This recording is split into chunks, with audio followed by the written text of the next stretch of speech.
Good morning students. आज हम जो है मिसलेनियस के एग्जाम्पल करते हैं जो रिलेशन से रिलेटेड हैं। एग्जाम्पल 21 देखिए आप। 21 एग्जाम्पल्स में example 41, if R1 and R2 are equivalence relations in the set A. यहां पे हमारे पास जो R1 रिलेशन है वो फ्रॉम ए टू ए है और R2 रिलेशन है फ्रॉम ए टू ए। ये रिलेशन हैं और these are equivalence relations. These are equivalence relations.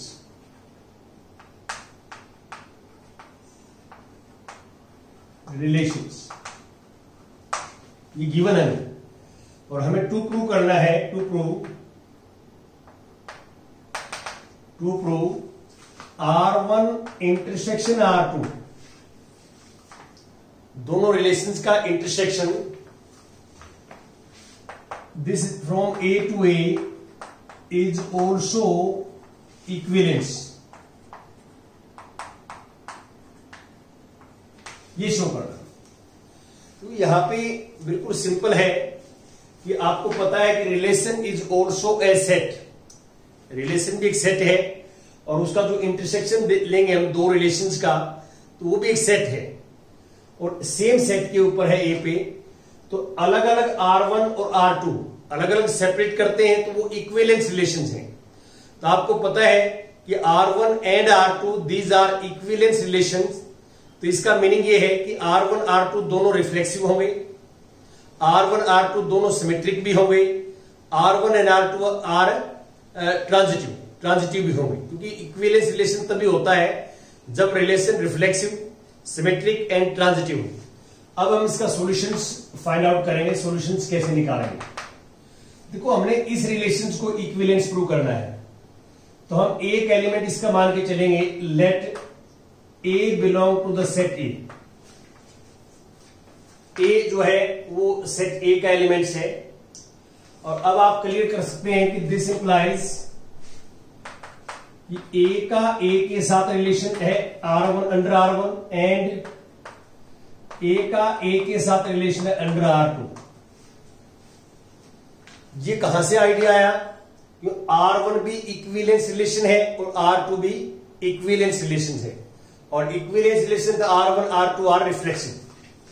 यहां पे लिखोगे because R1 and R2 are reflexive. ये रिफ्लेक्सिव रिलेशन है। रिफ्लेक्सिव क्यों है? क्योंकि ये इक्विवेलेंस है। इक्विवेलेंस है तो रिफ्लेक्सिव भी होंगे। अब मैं इसको दोनों से देखो, ये एलिमेंट R1 में भी है और ये एलिमेंट R2 में भी है। तो जो दोनों सेट्स में एलिमेंट्स हो तो वो इंटरसेक्शन में भी होता है। This belong to R1 intersection R2 और इसका मीनिंग ये है कि R1 intersection R2 is reflexive. Reflexive है। अब हम बात करते हैं सिमेट्रिक की। ये रिफ्लेक्सिव की बात की मैंने, यहां पे रिफ्लेक्सिव लिख दें आप, रिफ्लेक्सिव। अब मैं करता हूं सिमेट्रिक। आपको पता है कि सिमेट्रिक के लिए हम सेट्स के दो एलिमेंट्स लेके चलते हैं, टू एलिमेंट्स।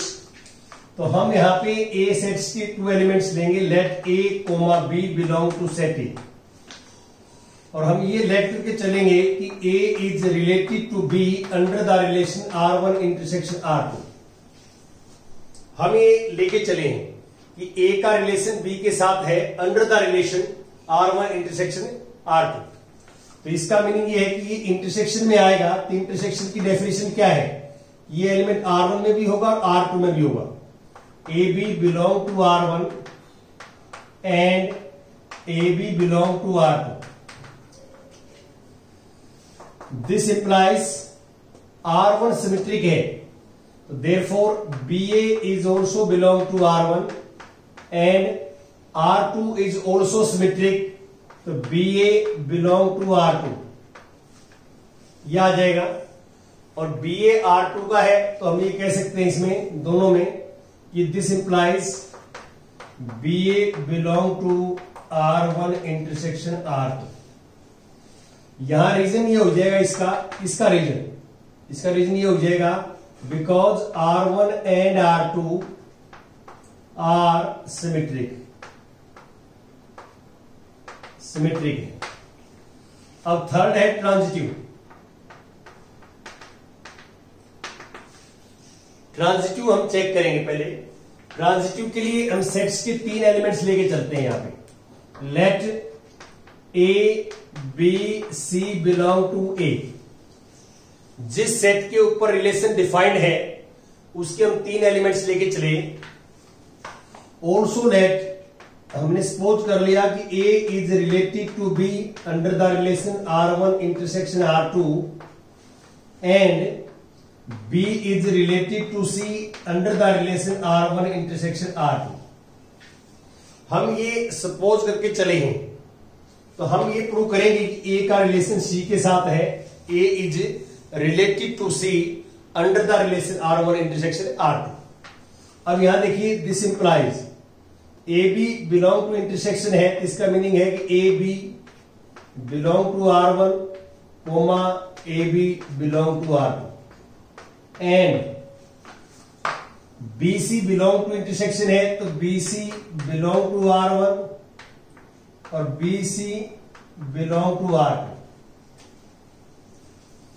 अब यहां देखिए आपने इसमें क्या करना है कि ये जो एलिमेंट्स हैं R1 में भी और R2 में भी है, क्योंकि दोनों सेट्स के अंदर एलिमेंट्स होंगे। हमने ये प्रूव करना है, देखिए A का B के साथ रिलेशन है और B का C के साथ रिलेशन है। तो आप इसको अब देखिए इसको और इसको इकट्ठा लिखेंगे, इसको और इसको R1 वाले इकट्ठा लिख देंगे कि A is related to B and B is related to C under R1। देखो ये और ये R1 वाला इकट्ठा लिख दिया और इस साइड में AB belong to R2 and BC belong to R2। अब आपको पता है कि R1 जो है वो ट्रांजिटिव रिलेशन है, तो A का B के साथ रिलेशन है और B का C के साथ है under R1। R1 is transitive, तो हम लिख सकते हैं यहां पे A is related to C under R1। अब बिल्कुल सेम वे से A is related to C under R2। अब आप देख सकते हैं यहां पे कि AC R1 में भी है और AC R2 में भी है, तो this implies AC belong to R1 intersection R2। दोनों में होगा। कॉमन जो एलिमेंट्स होते हैं वो इंटरसेक्शन में आते हैं और ये है, तो हम कह सकते हैं कि R1 intersection R2 is symmetric. R1 intersection R2 is transitive, sorry symmetric नहीं ट्रांजिटिव, ये ट्रांजिटिव। ये हम लेके चलेंगे। देखिए यहां पे आपने जो है लिखना है, मैं दोबारा एक बार बताया था। सबसे पहले हम रिफ्लेक्सिव की बात करेंगे कि R1 इंटरसेक्शन R2 रिफ्लेक्सिव हो जाएगा। दूसरे नंबर पे हम यहां इसमें लिखेंगे कि BA बिलोंग टू दिस है, therefore R1 intersection R2 is symmetric और वो ट्रांजिटिव है। तो ये तीनों कंडीशंस फुलफिल हैं, तो we can say R1 intersection R2 is an equivalence relation. ये नीचे लिख देंगे आप, क्योंकि ये रिफ्लेक्सिव भी है, सिमेट्रिक भी है, ट्रांजिटिव भी है, तो हम लिख सकते हैं ऐसा। अब मैं एग्जांपल नंबर 42 आपके साथ डिस्कस करता हूं। 42 example number 42। Let R be the relation on the set A of ordered pair of positive integers. देखिए A सेट जो है, A सेट है set of ordered pair of positive integer.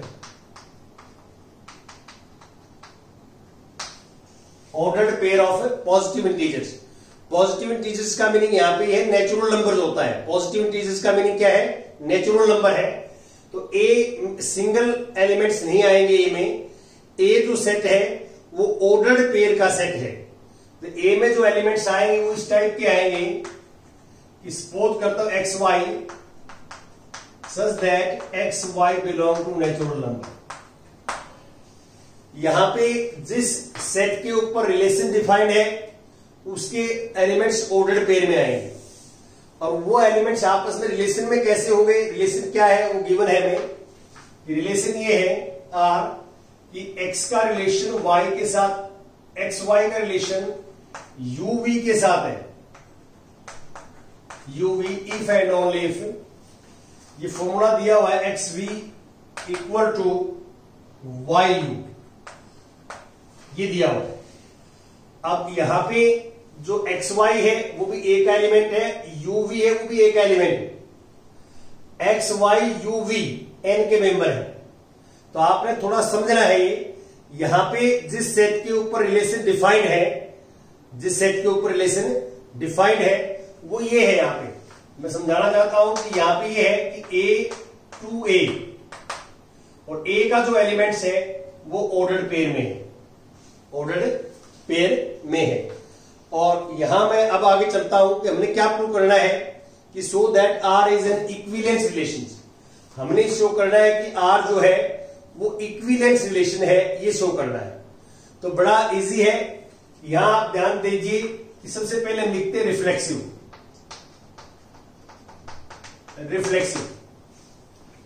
Reflexive के लिए मैं क्या करता हूं, एक एलिमेंट्स जो है ए सेट का सपोज करता हूं। तो let x y belong to set A, और ये ध्यान रखिए कि x y belong to N, ये ऑटोमेटिक है, लिखना चाहे तो लिख सकते हैं आगे। हाँ जी, अब देखिए यहां पे ध्यान दें कि जो फर्स्ट लेफ्ट हैंड साइड में फर्स्ट नंबर है वो फर्स्ट ऑर्डर पेयर में पहला आता है, राइट हैंड साइड में जो फर्स्ट है वो फर्स्ट ऑर्डर पेयर में सेकंड आता है। जो लेफ्ट हैंड साइड में सेकंड नंबर है वी, वो सेकंड नंबर पे आता है, सेकंड ऑर्डर पेयर में सेकंड नंबर पे, और वाई के बाद वाला फर्स्ट नंबर पे। तो ये देखो वी बाद में आता है, यू पहले आता है। तो थोड़ा सा यहां सेटिंग देख लें आप कि इससे हमने ये लिखना है, इससे हमने ये लिखना है। तो आपने देखो एक्स की मल्टीप्लाई वी के साथ होगी, मतलब फर्स्ट की लास्ट वाले के साथ मल्टीप्लाई होगी और सेकंड की फर्स्ट वाले के साथ होगी। अभी वापिस इसको ये लिख सकते हैं।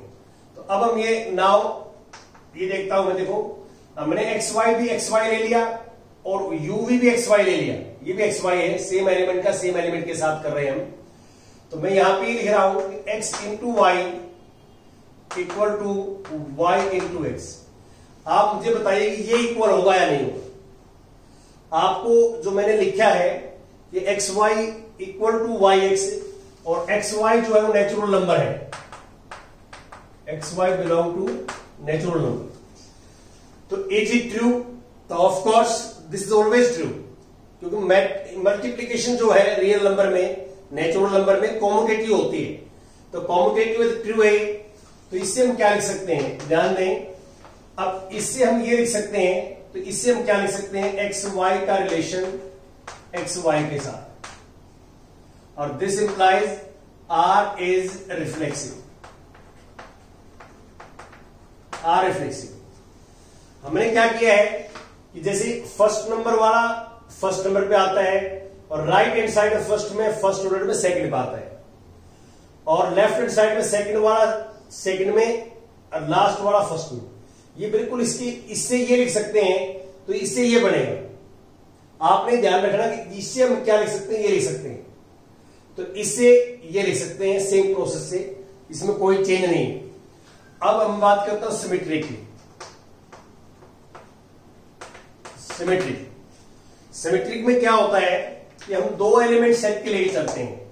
लेट एक्स वाई कोमा और you we belong to a, और हम ये ऑल्सो लेट, हम ये भी लेके चलते हैं कि एक्स वाई का रिलेशन यू वी के साथ है। हम ये लेके चले कि एक्स वाई का रिलेशन यू वी के साथ है। हम चाहते क्या है, अब ये पहले आ जाए, ये बाद में रहता है, ये चाहते हैं। तो अब इसकी दिस इंप्लाइज, इसका रिलेशन इसके साथ है, तो ऐसे लिख सकते हैं x into v equal to y into u. यार अब इसको मैं ऐसे लिखता हूं, देखो ध्यान दें, v को पहले लिख दिया, x को बाद में लिख दिया, या u को पहले लिख दिया, y को बाद में लिख दिया, क्योंकि x, y, u, v ये नेचुरल नंबर्स हैं और natural number is always commutative under multiplication.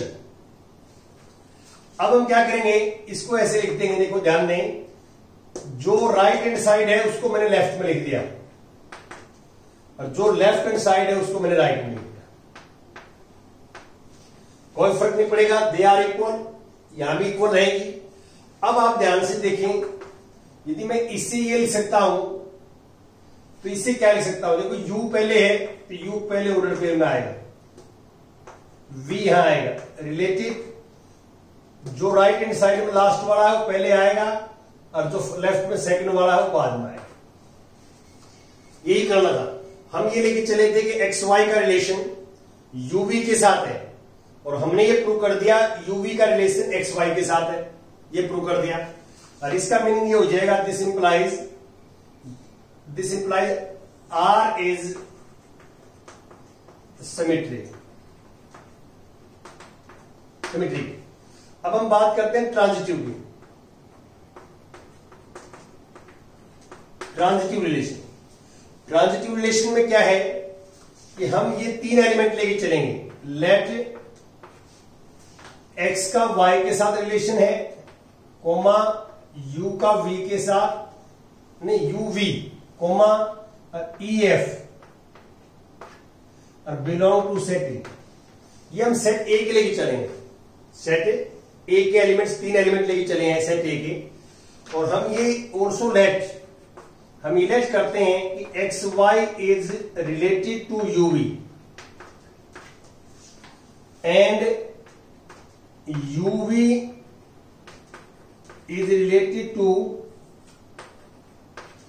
X y नहीं ई एफ। ये हम सपोज के चले हैं। देखिए फर्स्ट एलिमेंट का सेकंड के साथ रिलेशन मान के चले, सेकंड का थर्ड के साथ करेंगे। हम प्रूव क्या करेंगे, एक्स वाई का रिलेशन EF के साथ होगा, ये प्रूव करेंगे। तो आप देखो इससे आगे लिखता हूं मैं, दिस इंप्लाइज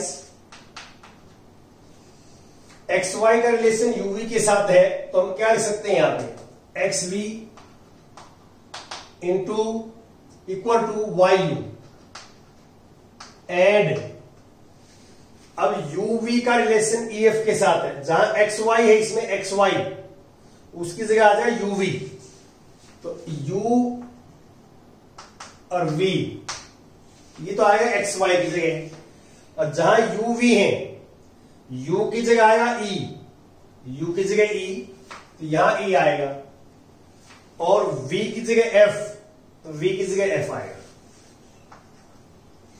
आप थोड़ा सा कंपैरिजन कर लें कि इसका इसके साथ कंपैरिजन कर लें, उसके हिसाब से लिखें, ध्यान रखें।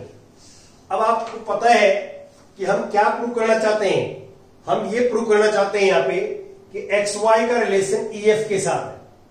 तो इसका मीनिंग क्या हुआ कि u और v यहां से हमने खत्म करना है, एलिमिनेट करना है।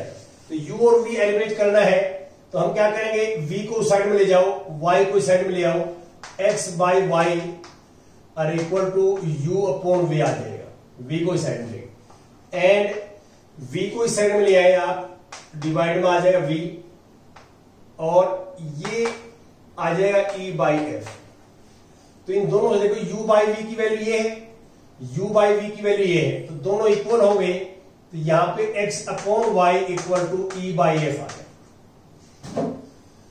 अब हम मल्टीप्लाई करेंगे इसकी, क्रॉस मल्टीप्लाई, तो x into f equal to y into e. अब यदि हम इससे ये वापस लिख सकते हैं तो इससे हम क्या लिख सकते हैं, दिस इंप्लाइज एक्स का x y is related to E F, ये लिख सकते हैं। और ऐसा हो जाता है तो हम कहते हैं कि आर इज ट्रांजिटिव। तो आर को हमने रिफ्लेक्सिव प्रूव कर दिया, आर को हमने सिमेट्रिक भी प्रूव कर दिया, आर को हमने ट्रांजिटिव भी प्रूव कर दिया। तो यहां पे जरूर फोकस करना आपने, इससे हम ये लिख सकते हैं, इससे हम ये लिख सकते हैं। पहले और बाद का बड़ा इंपॉर्टेंट चीज है, ये ध्यान रखना आपने।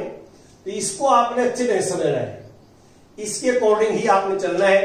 तो आप लास्ट में लिखोगे hence R is an equivalence relation. R equivalence relation है, ये आप लिखेंगे, ऐसा करेंगे। Now we take next example. पहले मैं 44 एग्जांपल का हिंट दे देता हूं आपको। 44 एग्जांपल 44 में क्या है, let f X to Y be a function, define a relation R in X given by this. देखिए एक एफ जो है एक्स टू वाई एक फंक्शन है, ये फंक्शन है जो आप पर्सनल में फंक्शंस के बारे में ऑलरेडी पढ़ते हैं। और आर जो है रिलेशन है एक्स सेट के ऊपर, रिलेशन इन एक्स, और R is given by this. A का बी के साथ रिलेशन होगा जब ए और बी की वैल्यू फंक्शंस की इक्वल आएगी। Examine whether R is an equivalence relation और नॉट। देखो आपने एग्जामिन करना है यहां पे कि जो आपको ये रिलेशन गिवन है कि ये इक्विवेलेंस रिलेशन है या नहीं। देखिए यहां पे थोड़ा सा आपने सोचना पड़ता है। जहां आप एग्जामिन करते हैं या एग्जाम्पल देते हैं तो आपको सोचना पड़ता है। हो सकता है कि आप एग्जाम्पल लेके चलें तो वो आगे हो सकता है गलत आ जाए, जो आप सोच के चलें वो रिजल्ट ना आए। फिर आप नेक्स्ट एग्जाम्पल लेते हैं तो ऐसे इसको बोलते हैं ट्रायल एंड एरर मेथड। जैसे हमने बहुत सारे पीछे 10th क्वेश्चंस किया है और भी एग्जाम्पल्स किए हैं। ट्रायल एंड एरर मेथड का मीनिंग ये है कि आप सोच के कोई एग्जाम्पल्स लें और वो देखें कि वो रिफ्लेक्सिव है, सिमेट्रिक है, नहीं है, ट्रांजिटिव है या नहीं है। आप लास्ट तक उसको चेक करोगे तभी पता लगेगा, स्टार्टिंग में आपको पता नहीं लगेगा। एक बार आपको दिक्कत जरूर आएगी, एक बार आपको कॉन्सेप्ट क्लियर होने के बाद में कोई समस्या नहीं आएगी। यहां देखिए ये है, ये कहता है कि ए और बी दोनों एक्स के मेंबर हैं और वैल्यू फंक्शन की दोनों भी इक्वल है तो रिलेशन में है।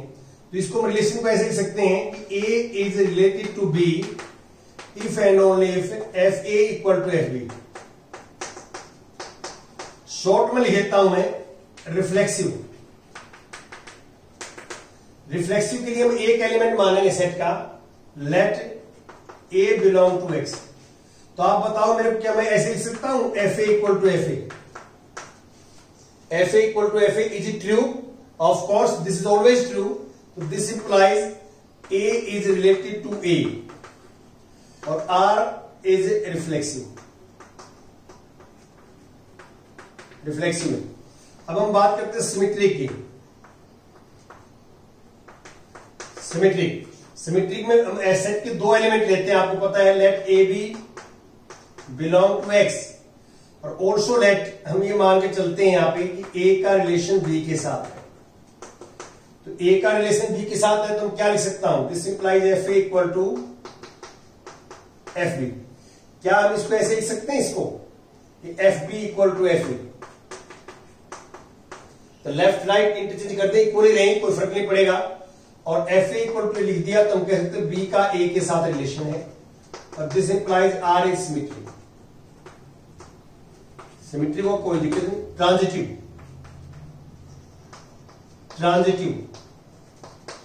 ट्रांजिटिव के लिए हम सेट के 3 एलिमेंट लेते हैं। ट्रांजिटिव के लिए let a b c belong to X और हम ये लेट करके चलेंगे यहां पे कि ए का रिलेशन बी के साथ है एंड बी का रिलेशन सी के साथ। तो आप बताओ ए का रिलेशन बी के साथ तो मैं क्या लिख सकता हूं, f a equal to f b, और बी का रिलेशन सी के साथ है तो f b equal to f c. अब इन दोनों से देखिए, एफ ए एफ बी के इक्वल और एफ बी एफ सी के। फ्रॉम 1 and 2 हम लिख सकते हैं f a equal to f c, और f a equal to f c है तो हम लिख सकते हैं ए का सी के साथ रिलेशन होगा और हम लिख देंगे R is transitive. R transitive भी है तो आर रिफ्लेक्सिव भी है, सिमेट्रिक भी है, ट्रांजिटिव भी है। तो हम क्या लिख सकते हैं कि hence R is an equivalence relation, ऐसे लिख सकते हैं। Thank you very much.